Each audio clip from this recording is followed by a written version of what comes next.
We're going to talk about the Ramcharger, and we're going to talk about pricing, maintenance, and why this truck is going to be a evolution in the truck industry. So let's get started. So let's talk about maintenance first.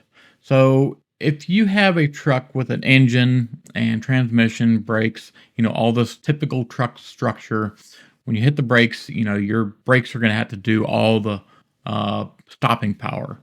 So you're going to go through brakes probably every 25, maybe you'll get a little better, maybe you'll get 30,000 miles at the most, but typically 25,000 miles, and you'll have to change out your brakes. Well, the Ramcharger, because it's electric slash gas, your braking power, a lot of it is going to come down to EV brake recharging. And because of this, your braking isn't going to be relying on those brake pads to stop the vehicle. It's going to use the engine regenerative electric system to brake it. Now, because of this, your brakes on an EV truck will last you. They could last 100,000 miles without having to change the brakes. So that's a lot of cost savings and maintenance for brake jobs.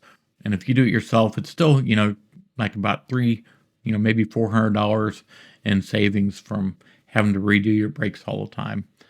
That's per time. So that's 4 times the savings. If you normally did it every 25,000 miles, you'll probably only have to do it every 100,000 miles. If you went to a dealership to get it done, that's at least $1,000, and times 4, that's $4,000 in savings per 100,000 miles that you have on the truck. So that's a big savings right there. And oil, now you're probably going to still have to do the same, 10,000 mile oil change. Typically trucks are a little shorter, but with this generator type structure, your oil, when you change it at 10,000 miles, is going to be pretty clear. It's going to be clean because this engine doesn't have to work as hard as a standard engine. It's running in a generative mode, and it's probably going to run at maybe 2,000 RPM, low RPM. So for one, it's going to be quieter. And when you hit the gas, the engine doesn't have to rev up. So because it doesn't have to rev up, it's not going to put a ton of strain on that engine, and your oil is going to be cleaner. The engine's going to last longer. So, oil changes, you're probably going to have to do about the same amount, maybe a little longer, so you might save a little bit on oil. But the point of this is your engine is going to last a lot longer. Now, simplicity, because this engine is going to be a generator type system, that engine, what they're saying right now, you won't have EGR valves. So EGR equipment on your engine, all that smog equipment. You won't need it because the engine is going to be designed for a specific RPM range, a really low profile range. And the engine being designed for that with the gas injection and everything, you're not going to need EGR equipment. Now, that's what they're saying right now. We'll see what happens, but as of right now, they're probably not going to need all this equipment on it, which means less parts to break and longer engine life. So I'm going to say this, and they haven't really said it, but you're probably not going to have a variable cam timing system on this engine. And the reason for this is when you hit the gas, it's not going to need to rev that engine up to a higher RPM or change the camming system.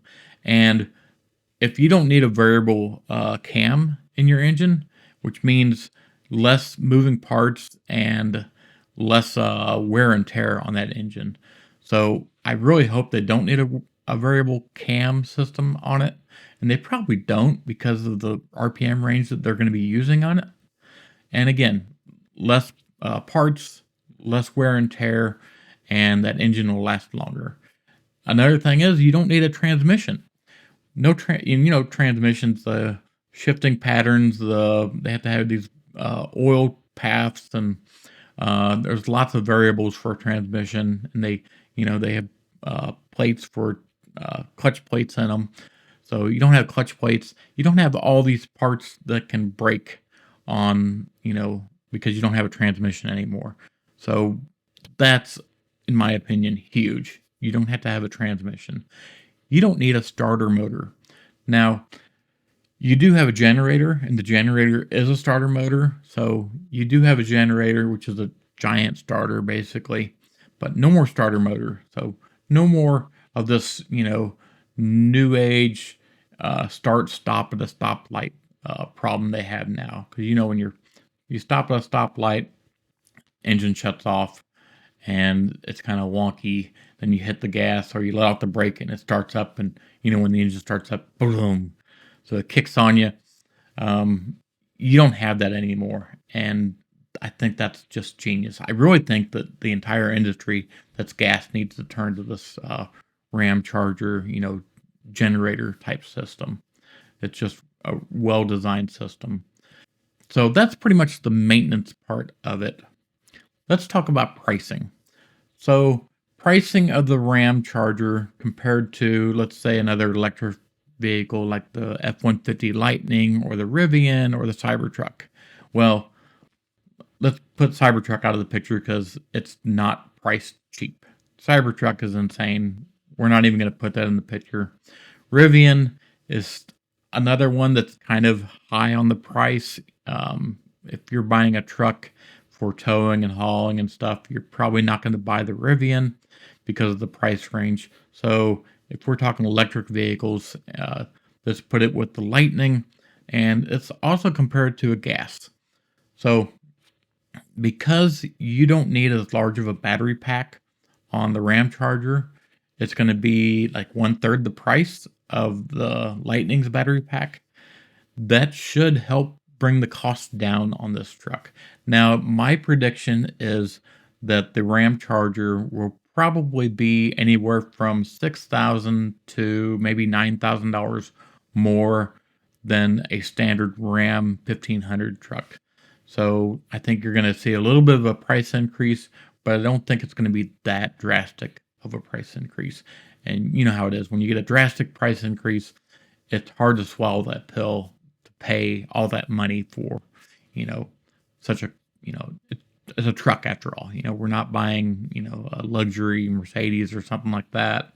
Of course, Mercedes is going to break down all the time too, but we're not buying that. We're buying a truck. Let's get real.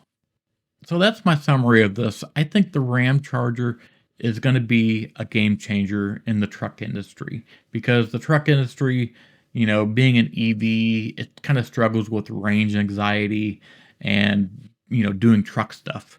And I think that's why the Ramcharger is going to succeed because it's a real truck. It's not a Cybertruck. It's a real truck doing real truck things.